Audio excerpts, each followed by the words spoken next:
It's the first time any band has ever actually done that, put all this equipment on a jumbo jet and travel all over the world.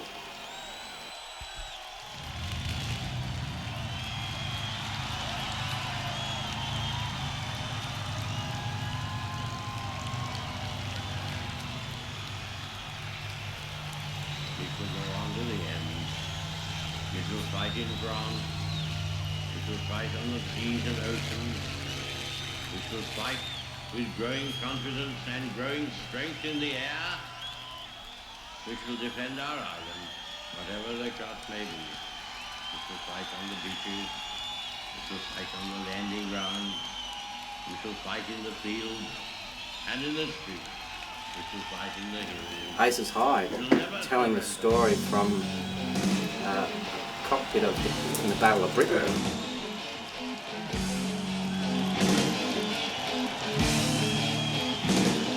You listen to these lyrics and they make you really want to look into history more.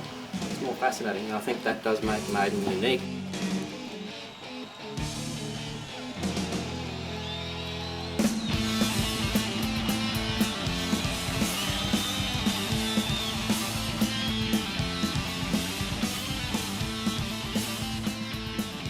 Documentary. Well, I hope as many people actually do see the Iron Maiden one as they did see Al Gore's.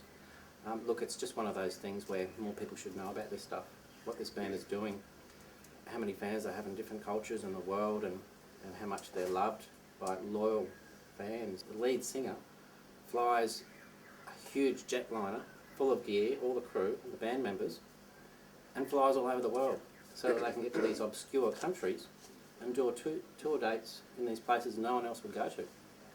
There's quite a lot of validity to trying to make music that people do take seriously, and it's not just, although people say, it's metal, it's all a bit of a laugh, isn't it?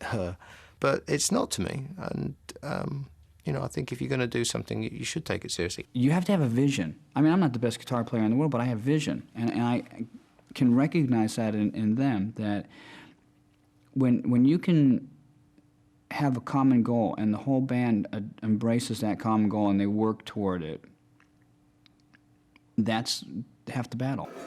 Maiden to me is like a journey, mate. I feel like I've been on the journey with them as much as they've been on it, Yeah. Just, there's so much to them, it's bullshit, Yeah.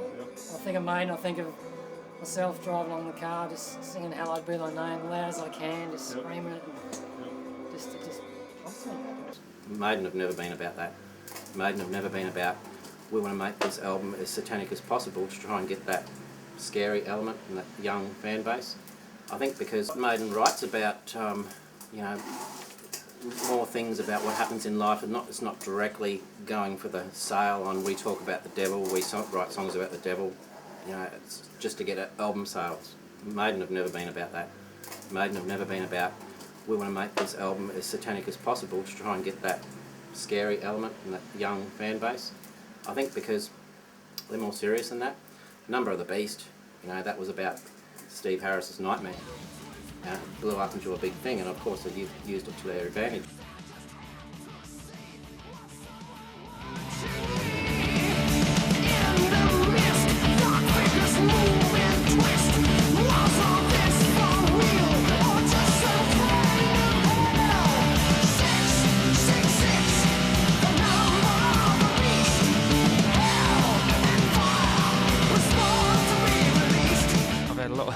A lot of nightmares over the years, and that was one of them.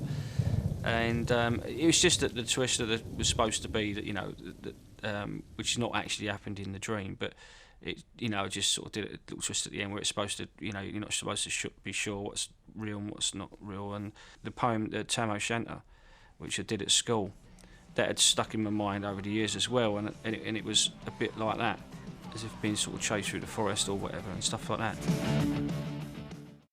To have an English band come over here and get the youth of America to be going, 666, it's like, I was listening to them, I'm going, oh, you guys are going straight to hell. Iron Maiden getting banned in Chile because of the Catholic government and the strict rule of the government over there. I remember when that happened, reading in a metal magazine back years and years ago when that happened, and it's mentioned in the Flight 66 movie. But yeah, then again, that's just pure example of how governments and people in power have no idea, are in no touch with what the actual people they're ruling over actually think and what happens. Like, all these people wanted to do was go to an Iron Maiden concert. They just wanted to see heavy metal, they just wanted to listen to heavy metal. Maiden video would come on, it would be like, all right, you know, I'd sit up and kind of, you know, reach your ball sack and everything, and you're ready for some great music. White man came across the sea.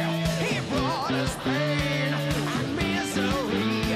He killed our tribes. He killed our creed. He took our game for his own need. We fought him hard. We fought him well. Out on the plain.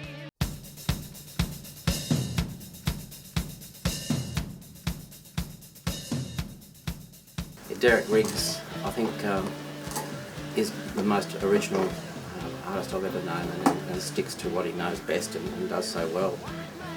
Iron Maiden album covers are just fascinating. They still fascinate me. And I think anyone that's seen the artworks that he's done, you know, there's so many different varieties, and it's just awesome artwork.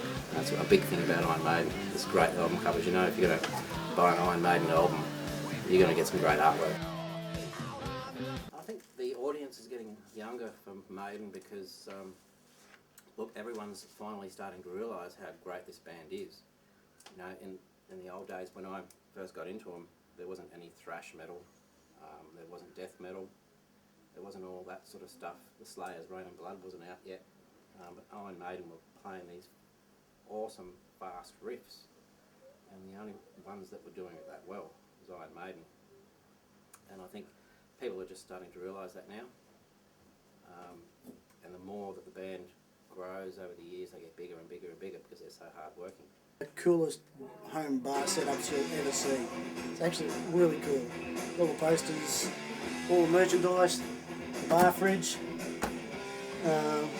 Yeah, mate, it's just a real cool little hangout. So it's like what a bar should be. Very good host. Always make sure that you've got a beer in your hand or a bourbon or something like that.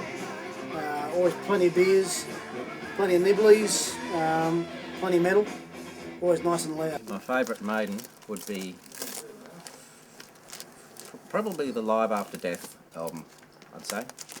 And the information that's in the inside sleeve, how many picks they use, how many drumsticks they use, how many beers they drink, all that sort of stuff, it's all in there. It's all to be told. So this is why I love vinyl. You buy vinyl, that's what you get. You get a beautiful gatefold cover, you get discs, you get inner sleeves, you get more pictures. You get 2 discs in this case, and you get 2 picture discs. Now, do you get that with a CD or a tape? It was after Johno and I got together that, yeah, I discovered the beauty that is Iron Maiden and similar bands. Remember the poster that I used to have up in our room? That was a bit of a shock to live with for the first little while. I've got this giant poster the size of a wall, and when we first got together I used to have the big Earl's Court concert poster up in our bedroom wall. Yeah. Back in the old place, and we used to wake up in the morning and go, I'm staring at a whole lot of sweaty punters. 600 punters staring at me, that first thing, yeah. It was a bit different.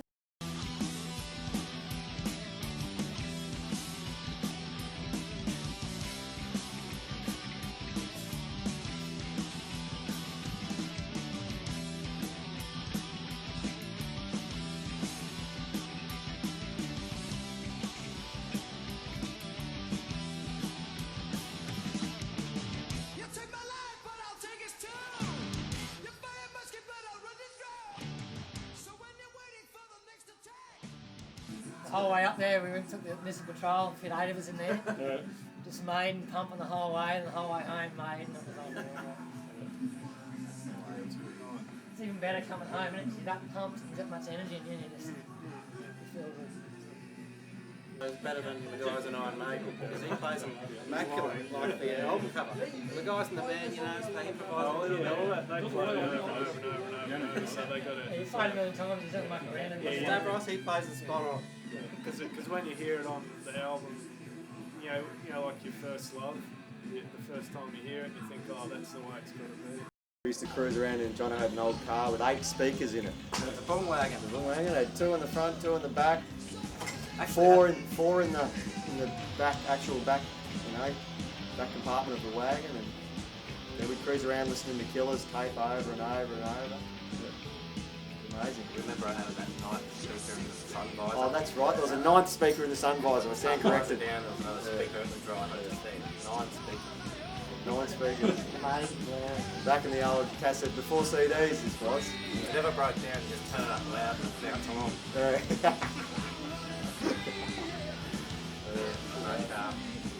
The record was 11 people on that car at one point. 11 people with 9. They nearly had a speaker each to listen to. Frank and Iron Maiden.